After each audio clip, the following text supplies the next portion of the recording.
Hello everyone, gue Ken. Dan di sini gue bakal bikin tutorial singkat pembuatan konten gue. Nah, jadi karena konteks channel gue ini storytelling animation atau animasi pengalaman, gue bakal nunjukin ke kalian gimana gue bikin kontennya. Pertama di sini apa aja sih yang gue pakai buat nganimasi? Well, pastinya PC gue, monitornya, lalu ini ada peripherals yang gue pakai, tablet PC buat nganimasi di luar rumah, kemudian pentap lama gue yang bakal gak gue pakai di video ini, tapi gue bakal pakai ini coy. Ya, pihak Gaomon lagi-lagi ngirimin pen display mereka yaitu Gaomon PD 1561 buat gue coba dan review. Nah, langsung aja kita lihat apa aja yang ada di sini. Pertama, ini kalian langsung disapa sama stand-nya. Next, di kotak ini lagi dalamnya ada pen, kabel 3-in-1, adaptor sama 2 jenis plug, pen holder dan spare nibs, baut sama obeng buat pasang stand ya, glove, quick start guide, next leather case, dan ini tabletnya. Nah, di sini gue langsung aja pasang stand ya.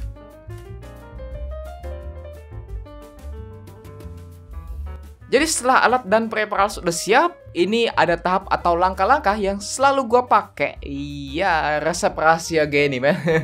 Oke, dimulai dari yang pertama, scripting. Iya, emang sih di hampir semua video gue itu pakai script. Soalnya kalau tanpa script kadang gue ngomongnya belepotan dan jadi panjang banget videonya.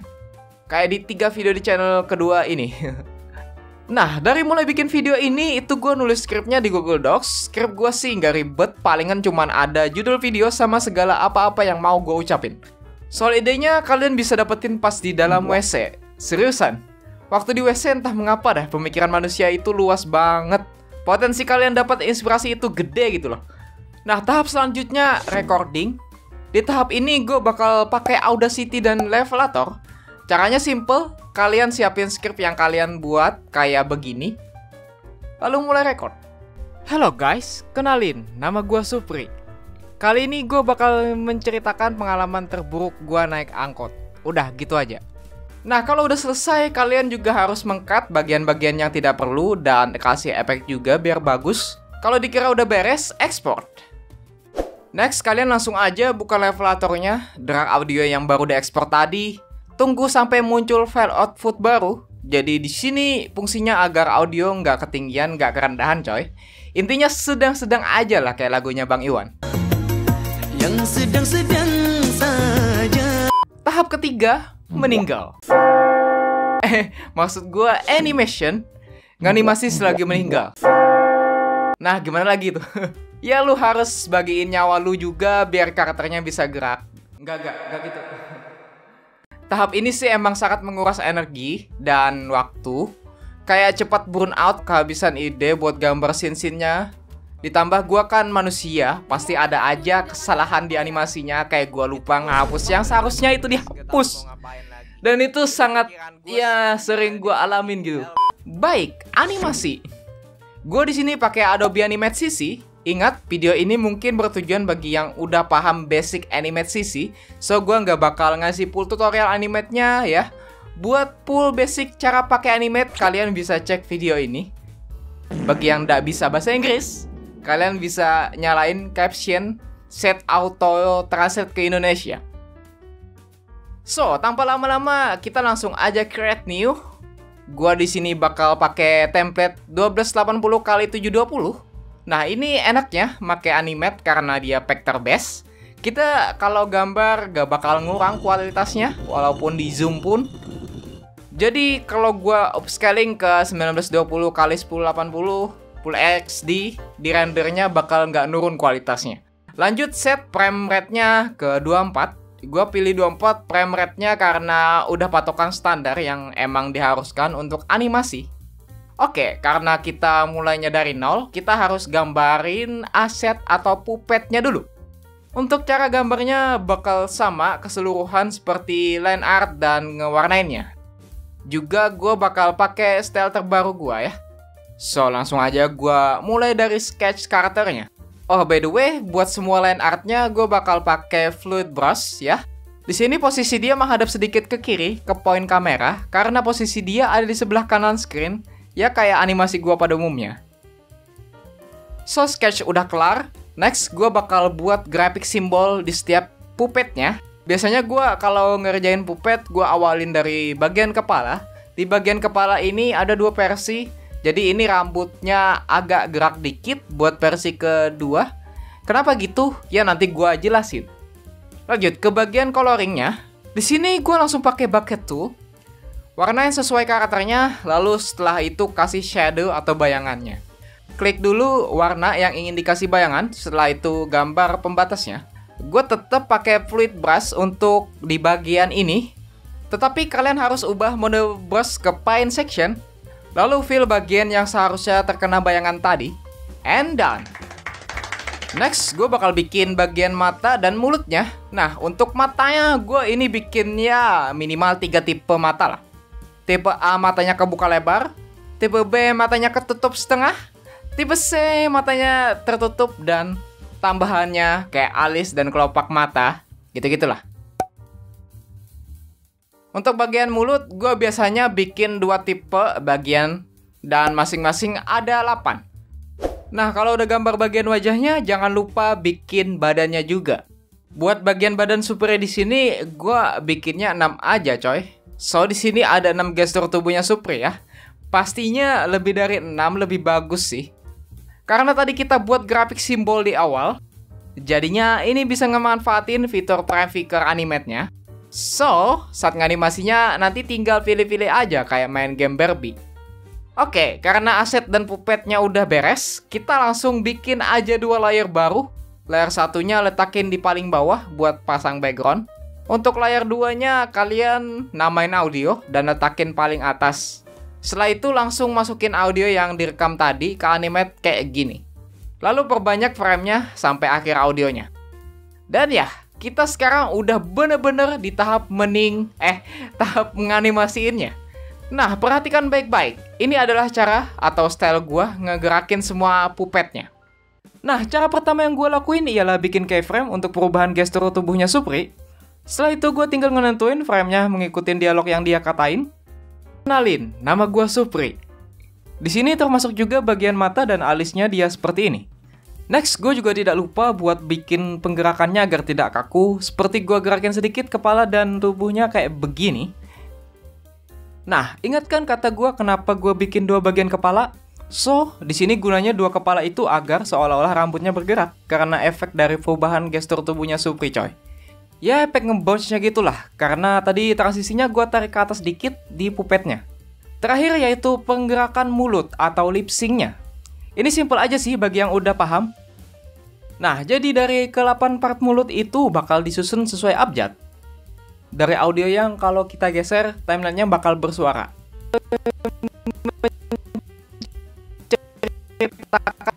Next, ulangin aja prosesnya sampai selesai. Kalian juga bisa tambahkan gambar untuk pemanisnya seperti ini ya. Tahap keempat, editing. Buat ngedit animasinya gue pakai Premiere Pro. Di tahap ini gue bakal gabungin animasinya bersama klip-klip meme, sound effect, dan background musik. Sama seperti yang gue bilang di awal, gue nggak bakal ngasih full tutorialnya karena ini prosesnya cuma gabung-gabungin buat jadi satu video aja. Kalau kalian ingin belajar basic Premiere juga, coba cek link yang gue selipin di description. Nah, kalau misalkan udah beres semua, langsung aja render projectnya sambil nontonin PC-nya menangis. Oke, selagi videonya dirender, kalian bisa sekalian bikin thumbnailnya. Untuk ide thumbnail, gue saranin ambil satu hal di animasinya yang menarik dari ceritanya. Intinya bikin semenarik mungkin. Tahap kelima, tinggal upload dan nikmatin views-nya melangit. Semoga. Halo guys, kenalin, nama gue Supri. Kali ini gue bakal menceritakan pengalaman terburuk gue naik angkot. Udah, gitu aja. Review time. So, Gaomon PD 1561 ini adalah drawing tablet atau pen display berukuran 15,6 inch yang sangat murah dan terjangkau dibandingkan brand 15,6 inch lainnya. Desain dari tablet ini mirip banget sama PD 1161 yang pernah direview juga. Panel PD1561 ini udah IPS screen di resolusi Full HD yaitu 1920x1080 dan color gamut-nya di 72% NTSC atau setara 99% sRGB. Di bagian kiri tabletnya ada 10 express key yang fully customizable dan di samping kirinya juga ada tombol buat OSD-nya seperti monitor biasanya. Oke, untuk pennya ini desainnya dia masih sama seperti sebelum-sebelumnya. Dia juga pastinya udah 8019 dual level pressure dan respon rate-nya mencapai 266 pps sama 2 tambahan express key ini coy. Nah, karena bahas spek udah, biar singkat, gue langsung mention aja pro dan kontranya. Mulai dari pro. Oke, soal stand di sini Gaomon akhirnya mencantumin stand khusus di dalam kotaknya. Jadi gue nggak repot beli stand lagi. Pemasangannya pun mudah. Ditambah, standnya ini juga kokoh dan bisa di-adjust sesuka hati. Bahkan lu bisa pasang di bracket arm kayak gini, karena ini emang ada PESA mount-nya. Selain itu, nginstal driver dan ngehubungin tablet ke PC-nya itu seperti semulus kulitnya Cinderella, coy. Kemudian soal screen protector-nya, ini enak banget sumpah. Ya, emang berasa kayak gambar di kertas gitu loh. Buat pennya juga, ini tidak ada pengecewaan, coy. Because ini pen udah tanpa baterai, enak buat dipegang, nibsnya juga nggak cepat numpul, walaupun gue pakainya everyday. Dan gue pakai ini kalau saat bikin line itu mulus banget seperti kulitnya itu lagi, si Cinderella. Nah, bagian kontra. Oke, pertama ada di bagian screen color defaultnya yang terlalu kontras, jadi ya langsung gue kalibrasi ya kan. Setelah itu gue abaikan aja. Hingga gue notice sesuatu di saat gue coloring, yaitu warnanya agak sedikit meleset gitu. Kalau kalian perhatikan dari monitor IPS gue ini, sama di IPS lainnya, warna ungunya di sini agak kurang. Untuk solusi yang gue coba, yaitu dengan ngerendahin brightness, ya diatur kayak gini. Tapi sayangnya cuma sedikit bedanya. Padahal udah disetting sama coba ini itu, termasuk gue ngikutin cara di dokumen yang dikasih Gaomon-nya.